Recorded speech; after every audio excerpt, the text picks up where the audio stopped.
So let's get a little bit more information on what's going on here with the FBI and that terror plot in the UK. Let's bring in David Gartenstein-Ross, Senior Fellow with the Foundation for Defense of Democracies, and Kirk Lippold, former commander of the USS Cole. He was on the ship when it was attacked by al-Qaeda in 2000. Mr. Lippold, I covered that extensively. I remember all the efforts you had done to save people on board and to follow up and secure the ship and the crew and help with the investigation. Thank you for your service. Well, thank you, Chris. Appreciate it. Good morning. So let me ask you, what do you make of the FBI asking for the help of Americans? Does that show an inability on their part, or is this just a new way of terror policing? Does it tip a hand to how important this man is to them? I think it's an absolutely right thing to do. If you look at it, the FBI has spent considerable time already trying to narrow the focus and figure out who this person is, where he might be from the United States. Now that they may have narrowed that field within their own intelligence network and what they may know, they're asking the broader American public. And then by doing that, it's going to allow a number of hits across the board, and it may allow them to narrow more within their area, get more defined. And let's face it, the FBI used this same technique when we were going after the Boston bombers. It proves effective, and I think the American people see something, say something. This is what's going to pay off and help keep us safe. Certainly seems effective from a detection standpoint, David, but in terms of the relevancy, why is this man so important? Well, one of the reasons he's important is because he just showed up on a major propaganda video, this Flames of War video, and he's on camera actually executing people, something which is grisly, just like you had the man with the British accent who was involved in the Foley beheading, which caused a massive manhunt to try to determine exactly who he was. They also want to determine who this man is with a North American accent who's committing battlefield atrocities on camera. There's a fascination now with the recruiting of Americans. We had the director of the FBI recently say they're misguided souls seeking meaning in some misguided way. How does that play into our understanding, or the United States understanding, of who ISIS is looking to find in the U.S., David?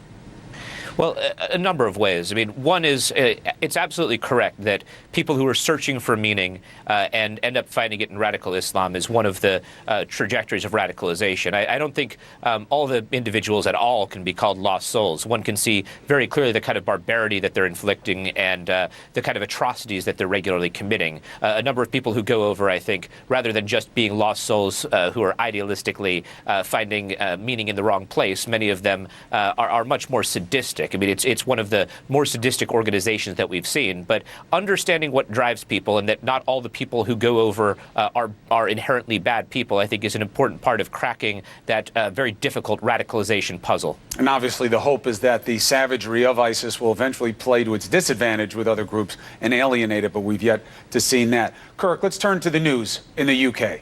Why is it? Is it just proximity to the rest of the world, as opposed to the United States being somewhat of a, remote, that we see so much terror activity there? The head of the government saying 500 UK citizens may be fighting for ISIS. We just had a couple of weeks ago 10 men arrested, now 4 men arrested. Why so much activity there? Well, I think what you're seeing, Chris, unfortunately, that while the British may have been one of our closest allies for decades now, you're seeing they reap what they sow. They have allowed people within their mosques to essentially speak and radicalize a population of not only first generation, but sometimes second generation immigrants over there. They have a much more open society when it comes to that kind of free speech and allowing people to do things, less controls on them. So what you saw was a radicalization of these young men, and in some cases women, that have now gone off to fight. Their proximity to be able to migrate through Europe to get to the battlefield, they're much closer than the United States. And let's face it, they did not have some of the capabilities electronically that we were exercising through the national security agents and others in order to monitor, do some of the massive data that we were doing before. And so consequently, they weren't able to track them as well. I think that's why you're seeing the difference between the U.S. and maybe a dozen or more versus Great Britain with 500 plus. David, is there any defense that can be offered up to the UK strategy? They are on severe now. They're restricting passports and doing a lot more aggressive maneuvers. Is proximity part of the poison for them, or are they just behind the ball?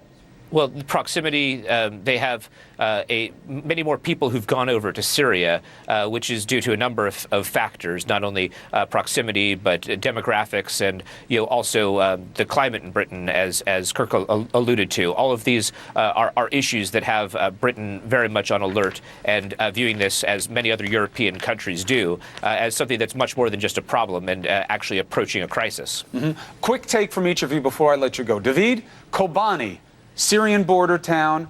Is this a key city? Does it really matter if it falls to ISIS? No, it's not a key city strategically. It matters because a lot of people will get slaughtered, and that's an awful, awful thing. But ISIS coming to the Turkish border, it's not a major crossing, and it risks drawing Turkey into the conflict. And that's the last point I want you to follow up on, Kirk. Why hasn't Turkey put the boots on the ground when it has one of the biggest armies in the world? It had gotten the authorization from Parliament. Do you believe this could be a catalyst?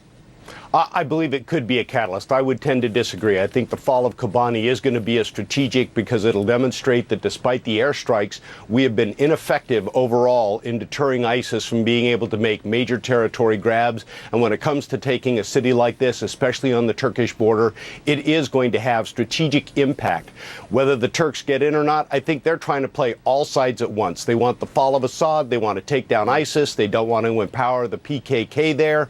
So consequently, they're indecisive right now, and what you're seeing is they're not committing to action, which at some point they're going to have to do to go in and get boots on the ground themselves, because being on the border, it's eventually going to come to their towns and cities. All right, David, Kirk, thank you very much for the perspective, gentlemen. Appreciate it here on New Day.